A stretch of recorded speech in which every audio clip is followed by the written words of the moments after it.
क्या ये पीएम मोदी की है धमकी या वाकई में है कोई इशारा, वो भी शटडाउन का? मोदी जी ने बोला गोल्ड मत खरीदो। साल भर तक घर में कोई भी फंक्शन हो, कोई भी कार्यक्रम हो, हम सोने के गहने नहीं खरीदेंगे। आज से work from home, foreign trips को भी कम कर दो। गोल्ड एक आपका नॉन प्रोडक्टिव आइटम माना जाता है। आपको पता है पहले के टाइम में करेंसी तो बहुत बात की चीज है। पहले इंसान क्या यूज करते थे जब करेंसी वर्ल्ड में नहीं था। तो ऐसा है तो मोदी जी ने इतनी बड़ी बात जो अब कही है, तो ये कुछ देखिए अब ये मोदी जी की बात अलग बात है और गोल्ड सिर्फ ये मोदी जी ने नहीं कहा, इसके प्रीवियस गवर्नमेंट भी जब इकोनॉमिक डिसरप्शन हुए थे सिर्फ आप बार-बार काफी बार कह रहे हैं कि पहले की गवर्नमेंट ने भी करा है। तो ऑब्वियसली पर इम्प्लीमेंट तो अब ज्यादा लग रहा है कि हो रहा है, मे बी क्योंकि मोदी का देखो ऑरा तो है। इम्प्लीमेंट हो रहा है, तभी तो वो 12 साल से लगातार थर्ड टर्म तीसरी बार जीत कर रहा है। मैं नरेंद्र दामोदर दास मोदी ईश्वर की शपथ लेता हूं कि 30 साल बाद फाइनली बीजेपी ने बंगाल के अंदर अपना कदम रखा। तो पब्लिक ने उन्हें मौका दिया है काम करने का। हाँ, तो कुछ तो सोचा ही होगा ना, एग्जैक्टली तभी बिल्कुल मौका पब्लिक दिया। ने यही सोच क्या के मुझे लगता है पब्लिक बड़ी स्मार्ट हो गई है अब। बट मोदी और ट्रम्प की इतनी गहरी दोस्ती, ट्रम्प के कहने पे Prime Minister Modi of India. He is a great friend of mine for a long time. Modi ने ईरान से ऑयल खरीदना मना कर दिया। अब वो देखो मोदी जी है पीएम, एक प्रोटोकॉल होता है, सिक्योरिटी है, सब कुछ है, उन्होंने भी वो कहीं ना कहीं कम कर दी है। एक लीडर को हमेशा सबसे आगे हर वक्त रहना चाहिए। अगर हम रोल मॉडल है ना, उसको एग्जैक्टली जब तक देखेंगे हम वो खुद अपने ऊपर ना ले सके। बिल्कुल। मैं आपको बहुत पुरानी बात बताता हूँ। अच्छा। आपने स्वर्गीय श्री लाल बहादुर शास्त्री का नाम सुना है, जो अरे, हमारे प्रधानमंत्री बिल्कुल। थे। एक अपील किया था कि देशवासी दिन में एक दिन उपवास करने की बात, एक शाम उपवास करने की बात की हो, जिससे कि अपने स्वावलंबन पे, आत्मसम्मान पे किसी प्रकार का कोई आघात ना पहुंचे। क्या ये पीएम मोदी की है धमकी या वाकई में है कोई इशारा, वो भी शटडाउन का? इन सारी चीजों को हमें समझना पड़ेगा, क्योंकि जब मोदी जी ने बोला गोल्ड मत खरीदो, आज से work from home, foreign trips को भी कम कर दो, तो ये सारी बातें ऐसी नहीं बोली गई है। इनके पीछे कोई ना कोई मकसद जरूर है, जो हम जैसे आम आदमी को काफी मुश्किल होगा समझने के लिए। और इसी के लिए हम साकेत को आज इनवाइट करते हैं, जो कि पॉलिटिक्स के अंदर, रियल एस्टेट के अंदर हार्ड कोर इंटरेस्ट रखते हैं और चीज़ें भी उनको वाकई में पता है। आज हम उनसे ऐसी स्ट्रेट फॉरवर्ड क्वेश्चनिंग करेंगे कि जिससे हम चीज़ें निकलवा पाए, ये आखिरकार हो क्या रहा है, हमारी गवर्नमेंट जो भी एक्शंस ले रही है, और इससे कैसे बचा जाए या कोई फ़ायदा लिया जा सकता है आम जनता। जैसे कि आपको पता है आम जनता को कभी फ़ायदा नहीं मिलता, लेकिन ऐसे एक्सपर्ट लोग हमें वाकई में एक विजन देते हैं कि आप क्या कर सकते हैं ऐसी सिचुएशन में। हाँ जी साकेत जी, कैसे हैं आप? I'm fine. Thanks वापस for से calling me, yeah. हमने आपको हम बुलाया। लोग दोबारा मिल रहे हैं। आप, हमने सुना है पॉलिटिक्स में भी काफ़ी इंटरेस्ट रखते हैं, रियल एस्टेट में तो कहीं ना कहीं प्रो हैं। आपको आज बुलाने का मकसद ये भी था, आपको भी पता है मोदी जी ने जो सारी बातें करी है, Exactly. सबको पता है, आज हर एक नागरिक को पता है। तो इसमें से जब पहले हम बात करते, अच्छा वाकई में पता नहीं, बहुत लोगों को पता है नहीं, गोल्ड एक आपका नॉन प्रोडक्टिव आइटम माना जाता है। ना वो आपकी इकोनॉमिक में कोई हेल्प करता है, ना कोई जॉब क्रिएट करता है। तो लोगों को ये पता नहीं, फिर भी बहुत लोग इन्वेस्ट करते हैं। तो मुझे लगता है, मेरे हिसाब से तो कहीं ना कहीं गवर्नमेंट ने डिसीजन सही भी लिया हुआ है। आपका इसमें क्या टेक है? क्योंकि हमारी इकोनॉमी को तो गोल्ड कुछ फायदा नहीं दे रहा है ना। देखिए मैं यहीं पे आपको इंटरप्ट करूंगा एकता जी, बिल्कुल, ऑडियंस क्योंकि को पसंद आएगा। बिल्कुल नहीं इंटरप्ट इसलिए करूंगा क्योंकि आप गोल्ड को नॉन प्रोडक्टिव बता रही हैं। आपको पता है पहले के टाइम में करेंसी तो बहुत बात की चीज है। पहले इंसान क्या यूज करते थे जब करेंसी वर्ल्ड में नहीं था, तो लोग बार्टर सिस्टम यूज हाँ, करते थे। बिल्कुल। Barter system means commodity exchange होती थी। तो कमोडिटी एक्सचेंज होती थी, उसके बाद फिर आया gold. Gold as a form of currency, और गोल्ड इतना ज्यादा इम्पोर्टेंस रखता है सिर्फ इंडियन नहीं, पूरे वर्ल्ड इकोनॉमी में। वो बात आपने आईएमएफ का नाम सुना होगा, international monetary fund, world bank का नाम सुना होगा, एचडीआर स्पेशल ड्राइंग राइट्स, ये सारे नाम सुनेंगे। ये सारे इंटरनेशनल मॉनेटरी से रिलेटेड है। और गोल्ड एक कंट्री की एक इकोनॉमी को दर्शाता है। ये पोर्ट्रे करता है कि आपके पास कितना गोल्ड है। पहले इंडिया जो करेंसी जो छापती थी, तो उसके लिए पहले उसको उतना गोल्ड रिजर्व में रखना पड़ता था, तो जाके वो करेंसी को वो डिसबर्स करती थी। अच्छा। जी हाँ, वो वर्ल्ड बैंक में गोल्ड यहाँ पे डिपॉजिट होता है, तो जिस कंट्री के पास जितना गोल्ड रिजर्व है वो इकोनॉमिकली, और गोल्ड नॉन डिप्रिसिएटिंग है, गोल्ड की वैल्यू हमेशा नहीं, वो तो मैंने भी ये अप्रिसिएट बात नहीं होती है। बोली है। तो एक सेकेंड, अब गोल्ड अप्रिसिएट हो रहा है, अगर गोल्ड का कोई वैल्यू ही नहीं होता तो अप्रिसिएट नहीं होना चाहिए था उसे। नहीं, मेरी बात ये नहीं थी, मेरी बात ये थी कि वो जॉब क्रिएट नहीं कर रहा है।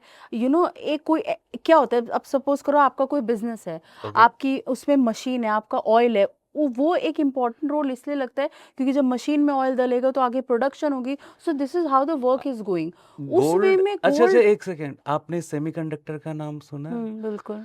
आईसी इंटीग्रेटेड चिप का नाम सुना होगा? तो वो सब में गोल्ड यूज होता है।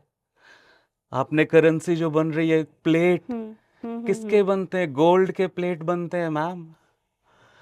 तो गोल्ड यहाँ पे तो जॉब भी क्रिएट कर रहा है, करेंसी को भी बूस्ट कर रहा है, हर चीज तो कर रहा है गोल्ड। तो ऐसा है तो मोदी जी ने इतनी बड़ी हाँ, बात जो कही है अब तो ये कुछ तो। देखिए, अब हाँ, अब ये मोदी जी की बात अलग बात है और गोल्ड की बात, दोनों बात डिफरेंट है। मोदी जी ने क्या कहा 11 मई को हैदराबाद में कि देशवासी लोग सोना कम खरीदें। बिल्कुल। अब इंडिया के पास सोने का रिजर्व नहीं है, इंडिया में सोने की खान नहीं है, इंडिया सोना बाहर से मंगवाता है। इंडिया सोना, अब बाहर से मंगवाने के लिए सोना, आप कैसे मंगवाओगे बाहर से सोना भाई?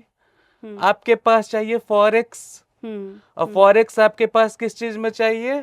डॉलर में। इंडिया के पास 600 बिलियन डॉलर का फॉरेक्स रिजर्व है। जितना इंडियन गोल्ड खरीदेंगे उतना इंडियन गवर्नमेंट बाहर से गोल्ड मंगवाएगी, उतना डॉलर बाहर भेजेगी। अच्छा, और ये भी सच है ना कि कह रहे इंडिया इतना कमा नहीं रहे जितना एक्सपेंस हो रहे हैं, तो कहीं ना कहीं ये भी तो एक स्ट्रैटेजी है ना कि एक्सपेंस अपने कम करने के लिए भी तो करा गया है ना। कहते हैं इंडिया इतना कमा ही नहीं रहे जितना आप, हाँ एक्सपेंस है। देखिए, वो मोदी जी ने ये बात बोली कि गोल्ड कम खरीदे, उसका सिर्फ ये मोदी जी ने नहीं कहा, इसके प्रीवियस गवर्नमेंट भी, जब इकोनॉमिक डिसरप्शन हुए थे, और अभी तो जियोपॉलिटिकल टेंशन्स चल रहे हैं, अभी वॉर चल रहा है, पहले यूक्रेन रशिया का वॉर था, अभी बीच में ईरान का वॉर, वो तो अब जियोपॉलिटिकल टेंशन्स के कारण बहुत ज्यादा इकोनॉमिक हमारा डिसरप्ट है। क्वेश्चन ही यही था कि कहीं ना कहीं एक स्ट्रैटेजी नहीं बोलूंगी, एक प्लानिंग ही है, क्योंकि मैंने आपको बोला इंडिया के एक्सपेंस ज्यादा हो रहे हैं, उतनी सेविंग गोल्ड नहीं है। में, गोल्ड नहीं, ओवरऑल भी बोल रही हूँ, तो ये भी एक तरीका है उस एक्सपेंस को कर्टेल करने का। देखो, चाहे गोल्ड एक पार्ट हम समझ लेते हैं। गोल्ड, हाँ बिल्कुल, ये एक ऑब्वियसली अगर आप गोल्ड में इन्वेस्ट कम करोगे तो आपकी जो गोल्ड, आपको इंपोर्ट कम करना वो कम पड़ेगा, करना पड़ेगा। इंपोर्ट कम होगा तो फॉरेक्स के ऊपर प्रेशर कम रहेगा, तो जितना आपका फॉरेक्स मजबूत होगा उतना ज्यादा आपका इकोनॉमी बेटर, उतना महंगाई कम होगा। तो अब अभी की बात नहीं, ये गवर्नमेंट नहीं, इसके पहले वाली गवर्नमेंट ने भी, आप बार बार काफी बार कह रहे हैं कि पहले की गवर्नमेंट ने भी करा है, तो ऑब्वियसली पर इम्प्लीमेंट तो अब ज्यादा लग रहा है कि हो रहा है, मे बी क्योंकि मोदी का देखो ऑरा तो है। इम्प्लीमेंट, हाँ मोदी का ठीक ऑब्वियसली ऑरा है, तभी तो वो 12 साल से लगातार थर्ड टर्म तीसरी बार जीत कर रहा है। तो कोई तो बात जरूर है। एग्जैक्टली, पब्लिक, अब यहाँ पे मेन बात पब्लिक इम्प्लीमेंट करे। अब इम्प्लीमेंटेशन की बात आई, मोदी ने बहुत कुछ कहा है, लेकिन अब इम्प्लीमेंट करना यहाँ की पब्लिक का काम है। नहीं, वो अब बिल्कुल पब्लिक है। गोल्ड कम खरीदे। आपको लगता है कि हमारा जो इंडिया का कल्चर है, शादी का जो कल्चर है, बिल्कुल भी नहीं, कोई अपना, कोई जो बाप है अपनी बेटी को गहना देगा या नहीं देगा देगा? देगा बिल्कुल बिल्कुल, वो तो पॉसिबल ही नहीं है। आप क्योंकि माइंडसेट लोगों का नहीं चेंज कर सकते ना, साइकोलॉजी आप नहीं बदल सकते हो। अगर उसका अपना बाप अपनी बेटी को नहीं शादी देगा तो वो खुद ही अंदर अंदर वो बहुत ही वाकई में गिल्ट फील guilt करेगा। होगा। ये पूरा साइकोलॉजी बना हुआ है कि भाई शादी है तो। अच्छा चलो, वो तो कोई लिमिटेड लोग हुए ना, चलो जिनकी अभी आने वाली शादी है या प्लान आउट कर रहे हैं, बट बहुत सारे ऐसे मेजर लोग होंगे, they will take this seriously, तो उनको हम कोई बता सकते हैं, वो उनकी अगर इतनी वो सेविंग अप कर लेंगे, अगर हम माने कि आप गोल्ड नहीं लेते तो कहीं ना कहीं वो पैसा आप सेव कर रहे हो, राइट? एग्जैक्टली, पैसा वो उसको सेव करेंगे। तो क्या आप फाइनेंशियली कोई ऐसा, आप कोई स्ट्रैटेजी बताएं या एक प्लान आउट बताएं कि वो उस मनी को आगे कैरी फॉरवर्ड कर सकते हैं बेटर वे में, क्योंकि हर किसी का सपना होता है या तो मैं गोल्ड ले लूं या भाई कहीं स्टॉक में कर दूं, तो स्टॉक, क्या आप बेटर लैंड, वे बता रियल रहे हैं? एस्टेट। अभी आज के डेट में तो आप गोल्ड बहुत ही कॉस्टली हो चुका है। गोल्ड बिल्कुल। में इन्वेस्ट करना एक कंट्री के भी सोचा ही नहीं इकोनॉमी था किसी एग्जैक्टली ने इतना प्राइस बढ़ जाएगा। 300% विद इन 3 ईयर। मतलब इतना तो पता नहीं कहाँ तो इंक्रीमेंट अभी नहीं लोग के मिलता। पास बहुत बेटर अपॉर्चुनिटी है। जैसे गोल्ड में कम इन्वेस्ट करेंगे तो रियल एस्टेट में भी कर सकते हैं।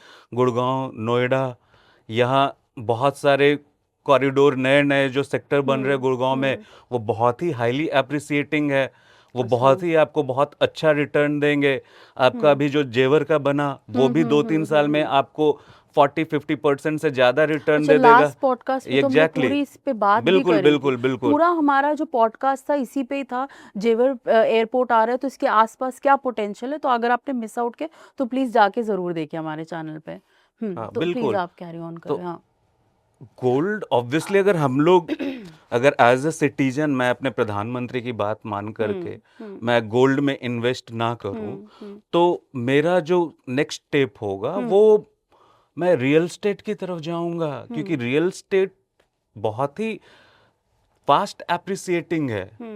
गुड़गांव में आप देख लो जो नए नए कॉरिडोर, गुड़गांव में नए नए जो सेक्टर बन रहे हैं 75 से लेके 89, SPR रोड देख लो, सोना रोड देख लो, मनेसर रोड देख लो, ये सब बहुत ही हाई रिटर्न आपको देगा अच्छा 2-3 मैं साल इस पे में। आपको थोड़ा सा मतलब कट भी करना चाहूंगी। देखो जो मैं सोच रही हूँ मेरी आम जनता भी वही सोच रही होगी। अब आपका किस सोच का एंगल है वो मुझे भी नहीं पता। आपने बोला कि रियल एस्टेट एक सही प्लेटफॉर्म है, सबको पता है क्योंकि वो कहीं ना कहीं डेप्रिशिएट नहीं करता। पर आप आज ये देखो ना, आज कोई अभी इन्वेस्ट करता है तो वो ऑलरेडी चीज़ें पीक पे है। मतलब जो मैं चीज़ 10 रुपए की ले सकती थी, आज मुझे पहले उसकी 50 रुपए वैल्यू देनी पड़ेगी। तो कहीं ना कहीं तो आज के टाइम में फिर मैं क्यों लूँ, या मेरी जैसी जनता क्यों ले? पहले मैं चीज़ कॉस्टली क्यों लूँ? मैं क्यों ना वेट करूँ कि प्राइस कहीं ना कहीं उस स्टेबिलिटी पे आए? मतलब मुझे ये लॉजिक देखो नहीं देखो देखो क्लियर हुआ। आप वैसे सेक्टर को देख रहे हो जो ऑलरेडी स्टेबल हो चुका है। अच्छा, ओके। अब जो नए नए जो सेक्टर डेवलप हो रहे हाँ, हैं वहाँ स्कोप, आप ओके। वहाँ आप स्कोप ढूंढो। आप वैसे सेक्टर में कहाँ आपको स्कोप दिखेगा जो ऑलरेडी इक्विलिब्रियम स्टेज पे आ चुका है। अब आप गोल्फ कोर्स रोड में सस्ता ढूंढोगी तो वो सवाल ही नहीं है। अब आप सेक्टर 31 गुड़गांव में ढूंढोगी उसका कोई सवाल ही नहीं है। अब आप DLF Phase 5 में सस्ता ढूंढोगी तो वो तो आपको मिलने से रहा। अब आप ये वही बात हो गई पर कि हमें डर भी तो कैमिलिया लगता है को अब ना। हम खरीद लें वो द्वारका वाले रेट पे, तो संभव है? नहीं चलो आप ये बात से एक बार, हमें बड़ा डर भी लगता है कि आप जैसे बता रहे हो कॉरिडोर्स हो गए आसपास के, पर हमें डर लगता है हमारा पैसा ना डूब जाए। तभी हम लोग थोड़ा सा मेच्योर जगह को देखते हैं और वो अनफॉर्चुनेटली महंगी है आज के टाइम में। तो मैम जो जगह आज आप देख रही हो जो मैच्योर हुआ है 10 साल पहले वो मैच्योर नहीं था।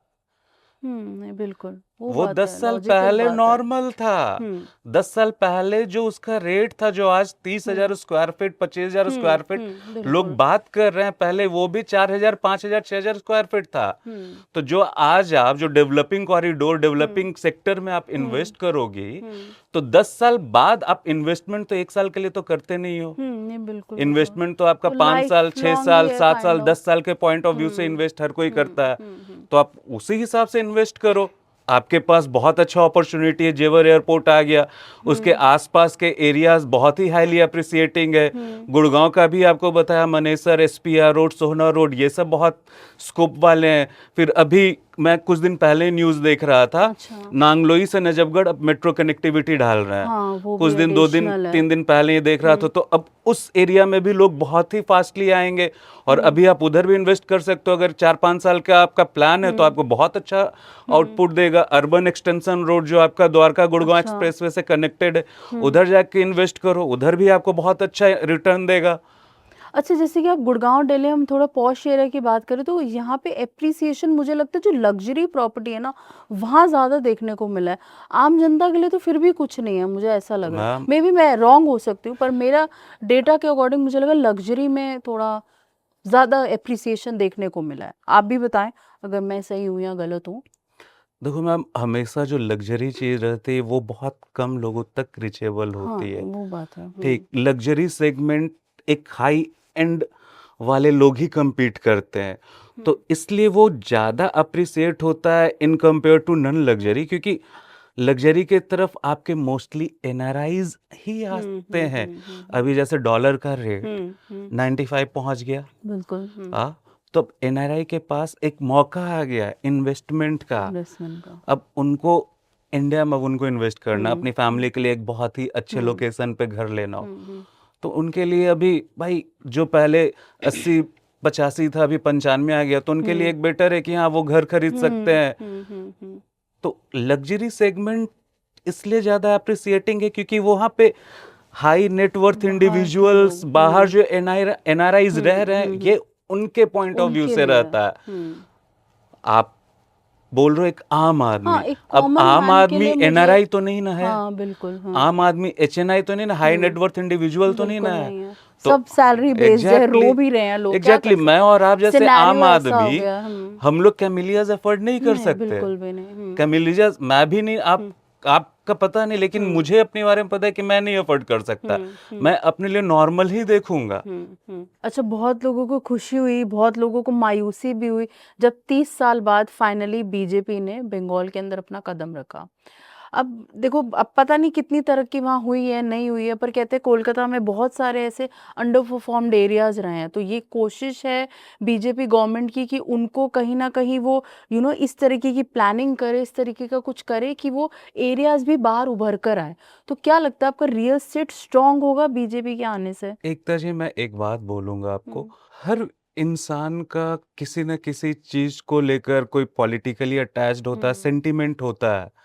ठीक, तो ऐसे इंडिया में बहुत सारे रियल स्टेट की कंपनीज हैं जिनका सेंटिमेंट होगा कि हाँ भाई अभी एक्स गवर्नमेंट है, वाई गवर्नमेंट आएगी, बीजेपी की गवर्नमेंट आएगी, तो ही हम इन्वेस्टमेंट अपना स्टार्ट करेंगे, तो ही हम लोग वहाँ पे जाके लैंड अक्वायर करेंगे, हम अपना वो नया जो प्रोसेस है मैन्युफैक्चरिंग का या फिर बिल्डिंग बनाना स्टार्ट करेंगे। बहुत सारे, हर एक किसी का सेंटिमेंट होता है, वो चाहे पब्लिक का हो या फिर बहुत बड़े डेवलपर का हो या फिर आईटी इंडस्ट्रीज का हो या फिर एनआरआईज का हो।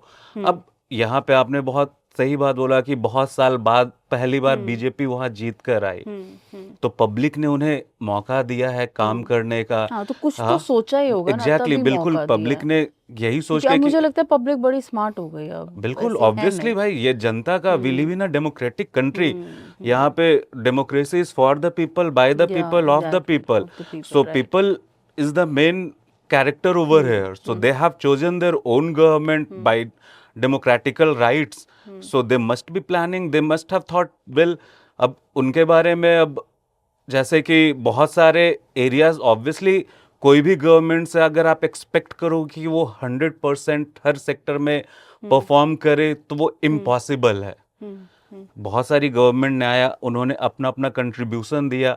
हाँ, अब यहाँ पे ये एक हो सकता है कि सेंटर में भी बीजेपी है, स्टेट में भी बीजेपी, हाँ। तो स्टेट को सेंटर से सपोर्ट मिलेगा, स्टेट के पास ज्यादा फंड आएंगे, स्टेट के पास ज्यादा रिसोर्स और वो इनफ्लो स्टेट होंगे। जैसा डेवलपमेंट भी कोशिश करेगा कि इन Exactly. शहरों में भी या इन एरियाज में भी एग्जैक्टली, लेकर जैसे आए। स्टेट में, जैसे आप बंगाल में सिर्फ कोलकाता, हावड़ा ये सब देखते हो कि ये सब डेवलप्ड सिटीज है, और भी नए नए बहुत सारे सिटीज होंगे जहाँ पे एक्सपेंशन होगा, रियल स्टेट का एक्सपेंशन होगा।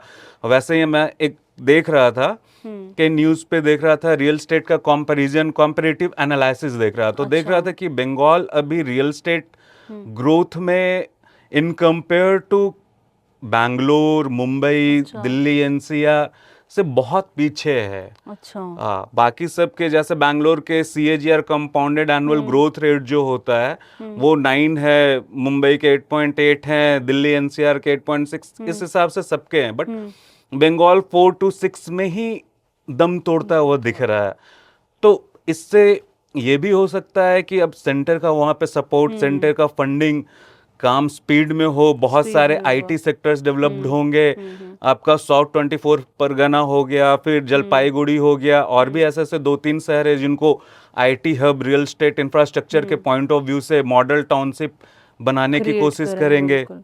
क्योंकि एक यहाँ पे स्कोप भी ज्यादा होता है, जब ऐसे एरियाज होते हैं तो स्कोप ऑफ आपका आइडिया है, डेवलपमेंट है, सब यहाँ पुट इन कर सकते हैं। पब्लिक तो हमेशा कुछ ना कुछ बेहतर देखा होगा कि हाँ भाई हमारे स्टेट का डेवलपमेंट होगा, डेवलपमेंट तेज होगा, तो ऑब्वियसली और इसी मुझे हिसाब लगता है से बीजेपी कांग्रेस की बात नहीं है, आम जनता, फिर जैसे आपने एक बात सही बोली कि आम जनता हमेशा एक डेवलपमेंट चाहती है, उसको कहीं ना कहीं गवर्नमेंट से मतलब नहीं है। तो अगर चाहे वो मोदी जी हो, जो जिसकी भी गवर्नमेंट हो, पर अगर वो अच्छे आइडियाज लाएंगे तो आई थिंक लोग भी उनको अप्रिशिएट जरूर करेंगे। बिल्कुल बिल्कुल, इस बिल्कुल बात सही से मैं बात है। भी एग्री करता हूँ। हम्म हर कोई अच्छे आइडियाज को अप्रिसिएट करता है और अच्छे आइडियाज को अप्रिसिएट करना भी चाहिए। हम्म सिंपल। तो उन्होंने देखा कि स्कोप है, अगर ये गवर्नमेंट आएगी हम्म तो डेवलपमेंट होगा, डेवलपमेंट का स्पीड बढ़ेगा, लोगों के पास एम्प्लॉयमेंट में अपॉर्चुनिटीज आएंगे, आएंगे। रियल एस्टेट में आएंगे, आईटी सेक्टर्स आएंगे, बहुत सारी कंपनीज आएंगी। दिल्ली और बंगाल एक मिलकर साथ में पैरेलली काम करेगा। बंगाल को भी फंड की कोई दिक्कत नहीं हाँ, हर होगी, एक क्योंकि चीज अलाइंड है ना, हाँ तो बिल्कुल सबको फायदा बिल्कुल, ही स्टेट मिलेगा और कहीं। सेंटर दोनों जगह एक ही सरकार है, डबल इंजन की सरकार मिलके काम करेगी। अगर नहीं काम करेगी तो फिर 5 साल बाद उन्हें हिसाब हाँ, देना वो होगा तो जनता के बाद। लोगों को सब हाँ, क्लियर ही है सामने। एग्जैक्टली। अब तो तो जो लोग भी सोच भी रहे हैं अगर रियल एस्टेट का, जैसे साकेत जी ने बताया, तो स्कोप बहुत ज्यादा होता है ऐसे एरियाज में, क्योंकि अभी आप समझे कुछ भी नहीं है। तो जब भी कोई चीज इनकॉर्पोरेट होगी तब अगर वहां पे आपको इन्वेस्टमेंट करते हैं तो आप अपने आप को जब आप 5 साल में 10 साल में देखेंगे तो आई एम श्योर बहुत अच्छी ग्रोथ मिलेगी, if I am obviously not ma'am, wrong. Obviously right I ना? एग्री विथ यू, क्योंकि ठीक। अप्रिसिएशन ऑब्वियसली धीरे धीरे होगा ही। अच्छा, इसके बाद एक और जो कंसर्न है, अभी ये ईरान जो वॉर आपकी चलती जा रही है, बड़ा अनफॉर्चुनेट चीज़ है। अब ये सिर्फ वॉर बहुत सारी चीज़ों से रिलेशन रखती है। कोई हमारे गेस्ट आए थे, उनके साथ भी हमने इसी पे पॉडकास्ट किया था कि एक चीज़ के पीछे, चाहे वो ऑयल हो, स्टील हो, मतलब वॉट एवर इट इज़, जो आपका कंस्ट्रक्शन में भी लगता है, हर एक चीज़ की कॉस्टिंग बढ़ रही है। तो वो मुझे लगता है अल्टीमेटली तो वो आम जनता को ही सफ़र करनी पड़ती है। एग्जैक्टली, करनी अब पड़ेगी। ठीक है, हम रियल एस्टेट पे भी बात कर रहे हैं कि ठीक है, आज आप गोल्ड में नहीं ले रहे तो कहीं देखो, लोगों को इन्वेस्ट तो करना है, लोगों के पास बहुत पैसा भी है, they need to do strategic planning, तो रियल एस्टेट पे भी करेंगे। तो इस चीज़ की वजह से कहीं ना कहीं रियल एस्टेट कॉस्टिंग तो बढ़ी है ना। आप इस चीज़ को एग्री करते हैं या नहीं? ऑब्वियसली कॉस्ट बढ़ेगा, ये तो जायज सी बात है, बढ़ना ही है। ईरान हमारा जो हर एक चीज ट्रांसपोर्टेशन के ऊपर डिपेंड करता है। ये फैक्ट। अनफॉर्चुनेट हाँ, चीज़ है, हर पर चीज, चाहे कुछ नहीं खाने कर का सकते। सामान हो, चाहे कुछ भी हो, हर चीज ट्रांसपोर्टेशन से लिंक्ड है। चाहे आप भी ऑफिस आती हो तो आप ट्रांसपोर्टेशन, चाहे आप अपना पर्सनल लो या फिर गवर्नमेंट या फिर प्राइवेट लो, किसी का भी हाँ, लिटरली, हाँ। आपके यहाँ पास जो खाने का सामान आ रहा है वो भी ट्रांसपोर्ट होके आ रहा है। और ट्रांसपोर्ट में सबसे बड़ा मेन चीज क्या है? ऑयल। वो तो हाँ, पिलर है, बिना एग्जैक्टली। उसके तो कोई ट्रांसपोर्टेशन। और हमारा जो 85% का जो ऑयल है वो स्ट्रेट ऑफ हॉर्मुज से आता है। हाँ, और एग्जैक्टली, स्ट्रेट ऑफ हॉर्मुज पे किसका कब्जा है? बिल्कुल। ईरान का। और ईरान, यूएसए और इजराइल आपस में 1-2 महीने से लड़ रहे हैं, 2 महीने से ऊपर होने जा रहा है। अब इंडिया क्या है? पहले इंडिया ईरान से ऑयल खरीदता था, ईरान इंडिया को रुपीस में देता था। बट मोदी और ट्रम्प की इतनी गहरी दोस्ती, ट्रम्प के कहने पे मोदी ने ईरान से ऑयल खरीदना मना कर दिया। अब वो डॉलर में ऑयल खरीद रहे हैं। इससे तो भी कहीं ना कहीं एक लॉस हुआ ना इस डिसीजन को। एग्जैक्टली, क्योंकि स्ट्रेट ऑफ हॉर्मुज जो आपका 85% मायने से भी रखता है, ज्यादा, 85%। और आप रियल एस्टेट की बात कर रही हो, आप लिफ्ट पे चढ़ी होंगी 1000 दफा, बिल्कुल। लिफ्ट पे देखती होंगी हर बिल्डिंग में। आज तो हर मल्टी स्टोरी हाँ, बिल्डिंग में बिल्कुल। लिफ्ट तो बहुत कॉमन है। फ्लोर भी हो हाँ, तो कहीं उसमें पे भी भी, लिफ्ट हाँ। बहुत कॉमन है। लिफ्ट में कभी देखती होगी साइड में पड़ती होगी ओटिस लिखा रहता है, थाइसन ग्रुप लिखा रहता है, स्किंडलर्स लिखा रहता है, कून लिखा रहता है। हाँ, बिल्कुल बिल्कुल। ये क्या हम लोग मिलके बनाते हैं? ये बाहर से आ रहा है, ये सारे हम लोग इंपोर्ट कर रहे हैं। इंपोर्ट का कॉस्ट महंगा हो रहा है तो रियल एस्टेट महंगा होगा। एक तो आप high quality marbles, high quality tiles, ये सब कहाँ से आ रहे? इटली, स्पेन, ये सब जगह से हम लोग इंपोर्ट करते हैं, यूरोपियन कंट्रीज से। तो वो मतलब जाहिर सी बात है वो कि सब overall ट्रांसपोर्ट करो, ऑयल का जरूरत है, ऑयल का रेट बढ़ रहा है तो सारे चीज पर इफेक्ट पड़ेगा। Central cooling system, cooling duct, सारे हम लोग इंपोर्ट कर रहे हैं, रियल एस्टेट के प्राइस बढ़ेंगे। तो इस केस में मतलब मुझे एक आप बोले आइडिया है या कंसर्न है, तो इस केस में कहीं ना कहीं आपको रॉ फ्लैट लेना चाहिए और मटेरियल अपने हिसाब से जो कि इतना नहीं। हाई एंड ना हो। वो मतलब तो अब आप ये यहाँ आपकी पे अपनी यूजर टू कॉल। यूजर, अब ओके। जैसे अब इंडिविजुअल टू इंडिविजुअल, अब किन्हीं को भाई शोभा में फ्लैट लेना है क्योंकि शोभा का बहुत अच्छा क्वालिटी, किन्हीं को गोदरेज में चाहिए, किन्हीं को M3M में चाहिए, किन्हीं को DLF में चाहिए। अब हर पब्लिक का परसेप्शन डिफरेंट होता है। कोई अपना इंडिविजुअल चाहता है, कोई किसी को चाहिए वसंत कुंज में बंगलो चाहिए, तो हर किसी का अपना अपना इंडिविजुअल माइंडसेट है। कोई छोटे में द्वारका एक्सप्रेस वे के पास भी नॉर्मल में भी ले सकता है, द्वारका में भी ले सकता है, नजफगढ़ रूट में यूईआर के तरफ भी ले सकता है नॉर्मल में। तो वो डिपेंड करता है पर्सन टू पर्सन। बट ये नहीं है कि हाँ भाई रॉ मटेरियल बहुत सारे, तो वो तो सारा आपका ट्रांसपोर्टेशन पे ही डिपेंड कर रहा है। वो तो करता है। फिर भी मैं सोच रही थी कि हम किसी हद तक कॉस्ट कटिंग अगर कर सकते हैं। हाँ, ये हो सकता है कि आप इतनी हाई एंड चीजें नहीं लगाओगे, बस ये एक फर्क आ सकता है कहीं ना कहीं। अब क्वालिटी से आपको कॉम्प्रोमाइज करना पड़ेगा, तो ही आप सस्ती चीजों पे जा सकते हो। यही आप कर सकती हो। अच्छा, अभी मैं टीवी देख ली थी, अब तो क्या आज न्यूज़ ही न्यूज़ हर कोई देख रहा होता है। देखो, मोदी जी है पीएम, एक प्रोटोकॉल होता है, सिक्योरिटी है, सब कुछ है, उन्होंने भी वो कहीं ना कहीं कम कर दी है। एक साथ आना, ये कार पुलिंग कॉन्सेप्ट जो आजकल वो भी प्रमोट कर रहे हैं कि आप इंडिविजुअल मत आओ, कार पुलिंग करो, डच करके सब एक साथ जाओ। ये जब हम चीज़ें देखते हैं तो अच्छी लगती है कि मोदी जी भी अपने आप से ये एक एक्शन ले रहे हैं, और कहीं ना कहीं आम जनता को भी एक्शन लेना चाहिए। बिल्कुल, एक लीडर को हमेशा सबसे आगे हर वक्त रहना चाहिए। अगर हम रोल मॉडल है ना, एग्जैक्टली जब तक हम वो खुद अपने ऊपर ना ले सकें। बिल्कुल। मैं आपको बहुत पुरानी बात बताता हूँ। अच्छा। आपने लाल बहादुर शास्त्री, स्वर्गीय श्री लाल बहादुर शास्त्री का नाम सुना, जो हमारे प्रधानमंत्री थे? बिल्कुल, सबको ही पता है वो। पता है, हमारा देश 1962 Indo China war, 1965 India Pakistan war, continuous military warfare में लगा हुआ था। फिर लाल बहादुर शास्त्री ने देशवासियों से एक अपील किया था कि देशवासी मंडे को फास्ट रखें या फिर वीक में एक बार डिनर स्किप कर दें। तो लाल बहादुर शास्त्री जब ये और आजकल तो इसको के वो डाइटिंग, इंटरमीडिएट डाइटिंग और ये सब फास्टिंग के नाम तो से। पता है लाल बहादुर शास्त्री ने ये कब बोला? सबसे पहले उन्होंने अपने घर पे ये चीजें लागू की, उसके बाद उन्होंने देशवासियों से अपील की, तब सारे देशवासी ने उनके एक बोलने पे अपना खाना छोड़ दिया था। उसी वक्त लाल बहादुर शास्त्री ने नारा दिया था, जय जवान जय किसान। तो हमेशा एक लीडर को सबसे पहले जो वो देशवासियों को, उसको पहले खुद करना चाहिए, तभी वो एक बेहतर लीडर हो पाता है। तभी वो एक आगे चल के लोग, जनता उन्हें याद रखेगी। जैसे आज हम लोग स्वर्गीय लाल बहादुर शास्त्री जी के बारे में हम लोग अभी तक वो बात याद रखे हैं। अब जैसे आपने इसमें बात बोली ना कि फास्टिंग करो, मुझे लग रहा है जो आज हालात हो रहे हैं ना, जब हम एक बेसिक नीड है आपकी, डेयरी प्रोडक्ट, दही चाहिए, मिल्क चाहिए, ब्रेड है, बेसिक चीजें, आज हम वो जा रहे हैं, उसकी प्राइस हाई हुए हैं। तो मुझे लग रहा है इस केस में तो सबको डाइटिंग ही करनी पड़ेगी। चलो जोक्स अपार्ट, मतलब प्राइस बढ़ रहा है, इतनी चीजें कॉम्प्लेक्स हो रही है, जब स्ट्रेट अवे मोदी जी के यहाँ से आता है अब ये मत करो वो मत करो, तो सिचुएशन काफी सीरियस लगती है लोगों को। I don't know how people are taking, but matter serious है। आप अपनी ओपिनियन से बताएं, हाउ, मतलब हैंडल कैसे करे, पैनिक हो नहीं हो, how to handle this situation? तो ऑब्वियसली हर कोई चिंतित है, हर कोई वरीड है कि प्राइस बढ़ रहा है सारे चीज का। जो लोग अफोर्ड कर सकते हैं उनके लिए तो ठीक है, लेकिन हमारे जो देश में है अभी भी जो मेजोरिटी पॉपुलेशन है वो ऑलरेडी है, अभी भी फ्री में राशन लेने के लिए मोर देन 80 करोड़ की जनता है। देखें, तो ये तो उन लोग के लिए बहुत ही ज्यादा वरी करने की सिचुएशन आ जाएगी, क्योंकि उन लोग का पर कैपिटा इनकम भी अगर आप देखोगे तो बहुत कम है।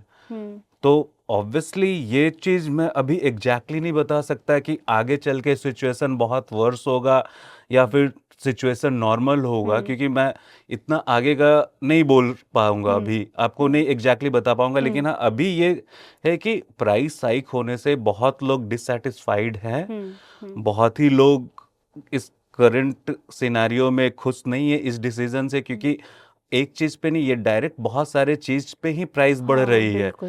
और यहाँ पे लोग का सोर्स ऑफ इनकम भी उस हिसाब से नहीं बढ़ रहा है जिस हिसाब से प्राइस बढ़ रही है। तो ये कहीं ना कहीं तो ये लोगों का कि बस प्राइस ही बढ़ रहे हैं, एक सैलरी है जो नई लोगों की बढ़ रही है। तो ये सोचने वाली बात है यहाँ पे कि ऑब्वियसली मैं भी रिक्वेस्ट करूंगा जो भी लोग सुन रहे हैं कि हाँ, प्राइस के ऊपर तो कंट्रोल किया जाना चाहिए, क्योंकि जिस हिसाब से हमारे देश में पॉवर्टी है उन लोग के बारे में तो सोचना चाहिए कि वो लोग प्राइस हाइक को ज्यादा अच्छे वे में नहीं लेंगे। अच्छा, अब हमने सबकी तो बातें कर ली हैं, अब क्योंकि आप ही हमारे सामने बैठे तो अब आप बताएं, मोदी जी ने जो सारी बातें कही हैं, क्या वो आप इम्प्लीमेंट करेंगे?